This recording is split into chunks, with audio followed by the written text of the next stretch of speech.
স্মরণ কি তোর নাই, মরণে কথা মনে কি তোর নাই,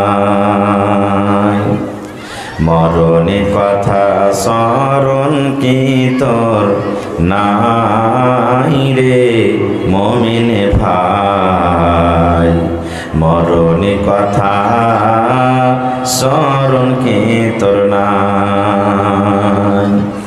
তুমি যখন যাবে মরে,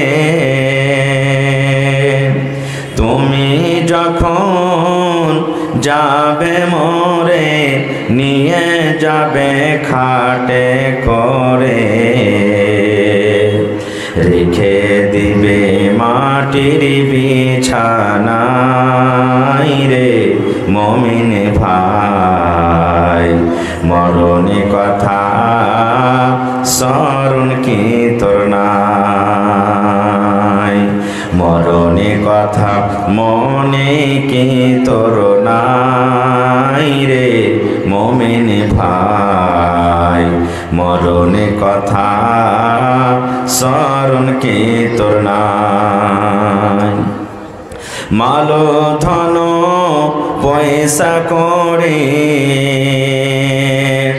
মাল ধন পয়সা করে, থেকে যাবে পাকার বাড়ি, মাল ধন পয়সা করে,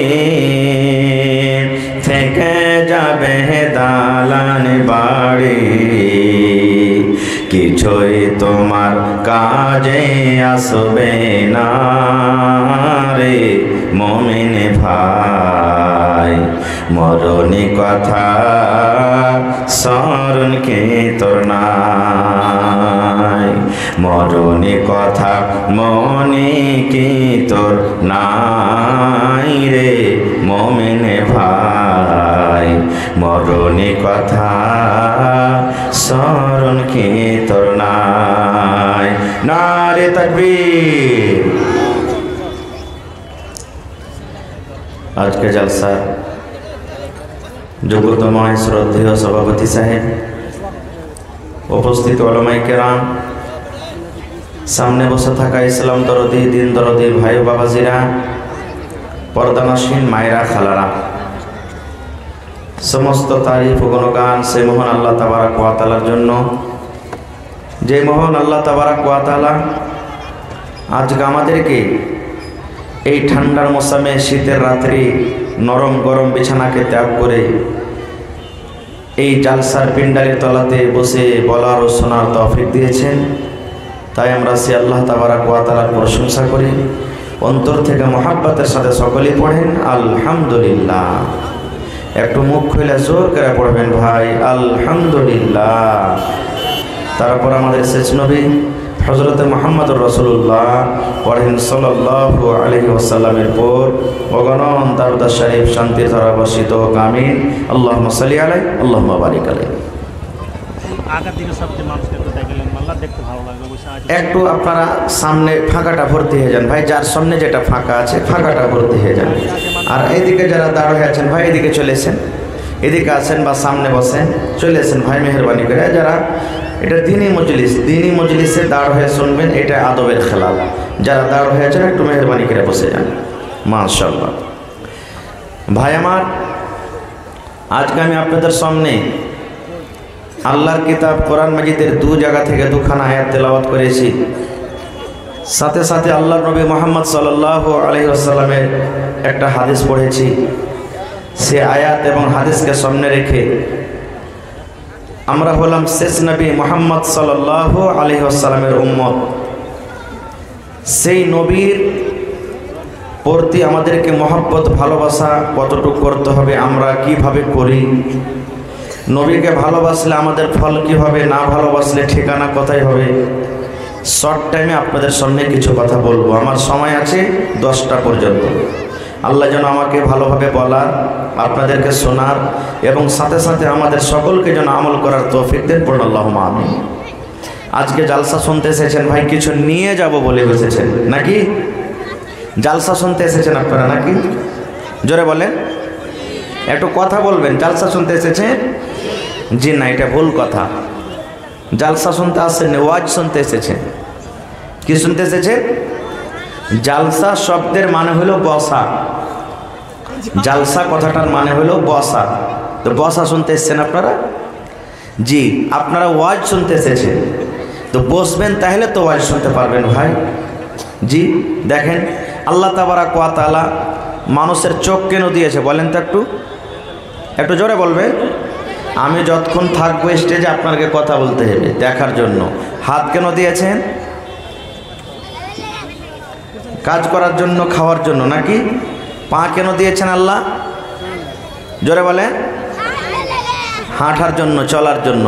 তো বসার জন্য আল্লাহ কিছু দিয়েছে না দেয়নি? বসার জন্য দিয়েছে জি ভাই। তা আমার ভাইয়েরা যে এখন পর্যন্ত ওখানে দাঁড় হয়ে আছে দেখেন। হ্যাঁ ভাই বসে যান, আল্লাহর রাস্তে বসে যান ভাই, এটা দিনে মজলিস। আমার দাদুরা ভাইরা বসে যান। ভাই আমার, আজকে আমি আপনাদের সামনে মোহাব্বত সম্পর্কে কিছু কথা রাখবো। মোহাব্বত মানে ভালোবাসা। ভালোবাসার বিভিন্ন রকম আছে। মা বেটার ভালোবাসা, বাপ বেটার ভালোবাসা, ভাই বোনের ভালোবাসা, স্বামী স্ত্রীর ভালোবাসা, এক মুসলমান অন্য মুসলমানের ভালোবাসা, পড়োশি পড়োশির ভালোবাসা, দাদু দাদির ভালোবাসা, বিভিন্ন রকমের ভালোবাসা রয়েছে।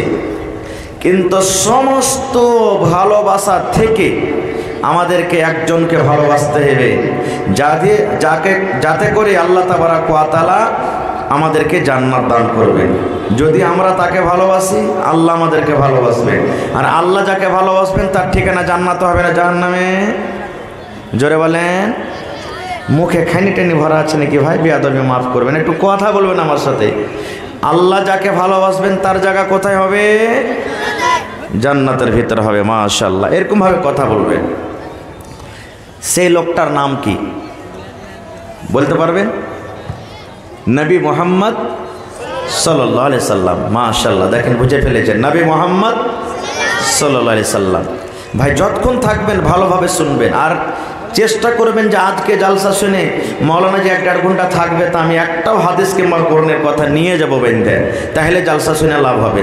না হলে একটা লোক ছিল জীবনে কোনোদিন জালসা শুনতে যায়নি, প্রথম জালসা শুনতে গেছে একটা লোক। বন্ধুরা, আরে পড়বেন না, আমাদের সাথে জালসা আছে, যাবি না? ওই জালসাতে যাবো, তো চল দেখি, কোনোদিন জালসা জীবনে যায়নি, চল জালসা শুনে আসি। জালসা শুনতে গেছে, তো মৌলানা ওয়াজ করেছেন, দেখেন ভাই, পেশাব যখন করবেন তো নরম মাটি দেখে পেশাব করবেন। কড়া মাটিতে পেশাব করতে গেলে পেশাবটা পাইলটে গায়ে লাগবে না? লাগবে না? ছিটা লাগবে না? লাগবে না? আর গায়ে যদি পেশাবের ছিটা লেগে যায়, ইয়ার ঠিকানা কবরে আযাব হবে। হাদিস, সহিহ হাদিস থেকে প্রমাণ আছে। তো নরম মাটি দেখে, নরম মাটি বলতে কি, যে মাটিটা ঢিল ঢালে আছে, বালু আছে, এগুলো দেখে পেশাব করতে বসবেন। ও বাড়ি থেকে জালসা টালসা শুনে গেছে, কোন জায়গাতে নরম মাটি পাবো না পাবো আল্লাহুস সামাদ। ও আধ বড়া বালি লিয়া, ভাই সিমেন্ট মাটির বড়া গালা যাচ্ছে, আধ বড়া বালি লিয়া মাথায় করে যেখানে যেখানে যায় ওখানে বালি ঢুহেলে বেড়ে। একটা লোক তখন বলছে, হারে ভাই তুই এরকম কেন করছিস? যে বুঝবি না, মুলবি ওয়াজ করেছে তার লাগে আমল করছি। ঠিক তার 2 দিন পর আবার একটা জালসা লেগেছে। তো ওই বন্ধু বলছে যে, হারে ভাই আজ জালসা শুনতে যাবি না? বলছে, যাবি তো তুই যা, আমাকে বলিস না। আর বলছে, কেন? বলছি, একদিন জালসা শুনতে যাই রেখে মাথাতে বালি চাপিয়ে দিয়েছে, আজ ফের যাবো তো কি চাপেবে তা আল্লাহ জানে। বলছে, কেমন কথা? বলছে, মৌলানা ওয়াজ করেছে শুনিসনি? হ্যাঁ, যে জালসাতে মৌলানা ওয়াজ করেছেন যে যখন পেশাব করবে তো নরম মাটি দেখে পেশাব করিও, বালি ঢুহেলে আবার আছি, কোনো জায়গাতে পাবো না পাবো 4টি বালি রেখে দেবো আর পরে পেশাব করবো। হ্যাঁ, একদিন ওয়াজ শুনে বালি মাথায় চাপিয়ে দিয়েছে মৌলানা, আবার যাব আজকে, তখন আবার কি বলে দিবে? তো না, আমি আর যাব না জালসা শুনতে। তো ভাই এই ধরনের যদি জালসা শোনেন তো কাজ হবে ভাই? হবে না। আজকে যত মৌলানা এসেছেন জালসা শুনতে, জালসা করতে, ওয়াজ করতে এসেছেন, প্রত্যেক মৌলানার মুখ থেকে আপনারা এটা নিয়াত করেন, একটা হাদিস কিংবা কোরআনের কথা আমি নিয়ে যাব। যদি নিয়ে যেতে পারেন, আল্লাহ তাআলা আপনার আশাকে, বসাকে, মাহফিলকে কবুল করবেন ইনশাআল্লাহ তাআলা। थोड़ा छोटा कर दीजिए भाई।